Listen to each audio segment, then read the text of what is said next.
I'm here with Geraldine Osman of Connected Data. Hello. Just talking a bit about your career and developments in your field. Can I start off just by asking you for a little bit of background information and a little bit of info on your career to date? Yeah, sure.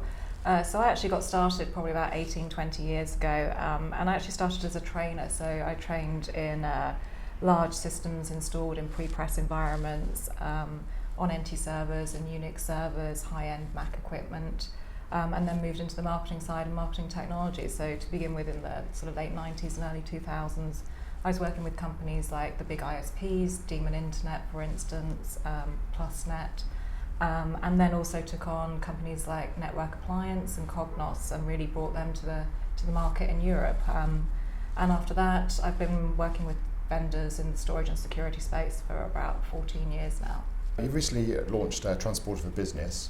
What problem were you trying to solve in launching this, and what were you hoping to achieve? It was really, so before Transporter for Business, we had private cloud devices which were aimed at the prosumer space.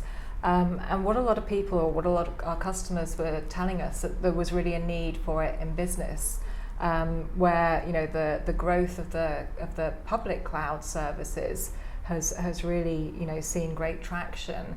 And a lot of people are expecting to be able to use those sort of tools in business. There's no real secure way of doing that.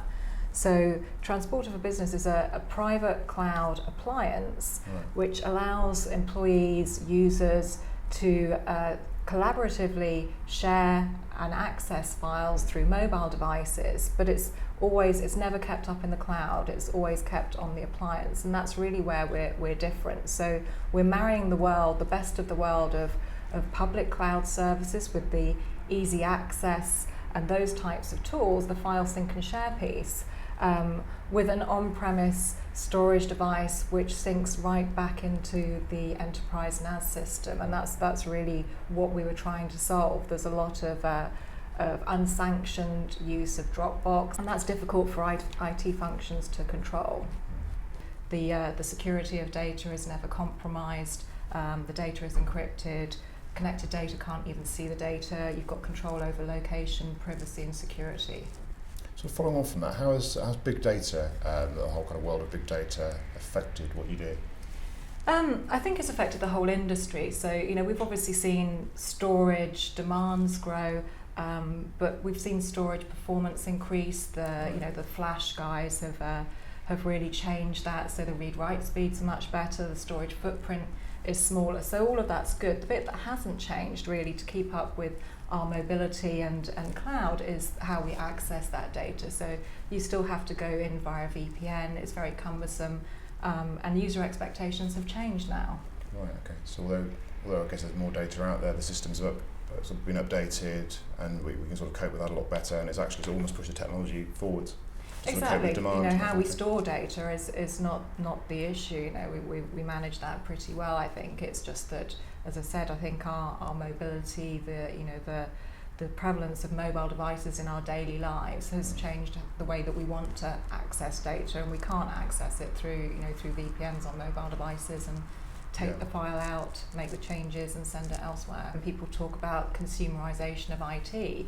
We started using these tools, these cloud services in our daily lives to share with our friends and family, photos and files that we have at home.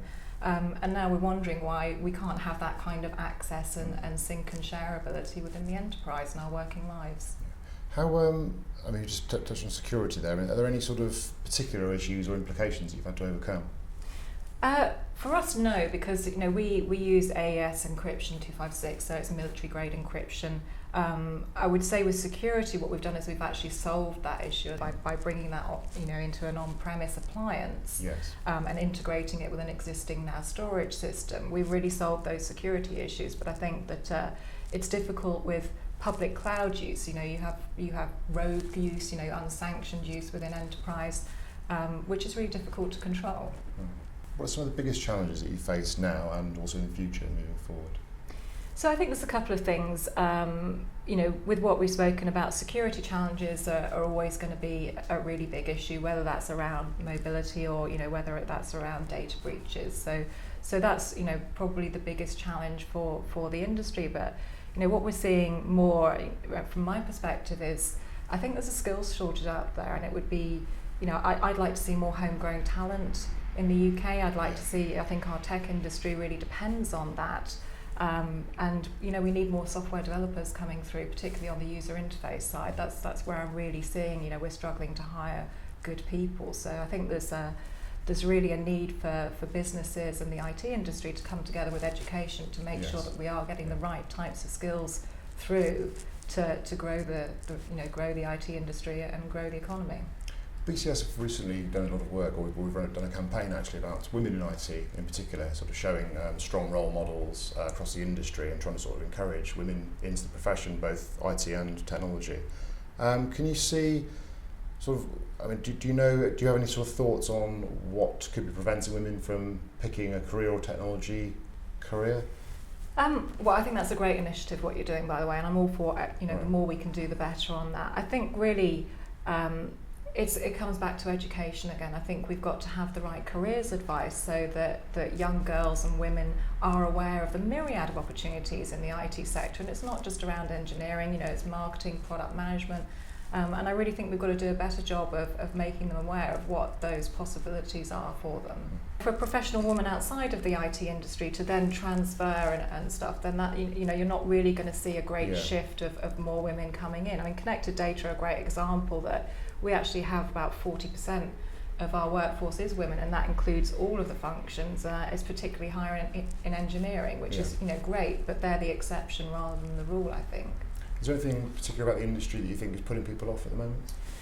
It has had a little bit of a bad reputation over the last few months. So I think we do, there is a perception out there that needs to be addressed. I would say, having worked in IT for such a long time, that it is a great place to work. But I think, it's the same thing with media, that the bad examples are always highlighted more than the good ones, I think.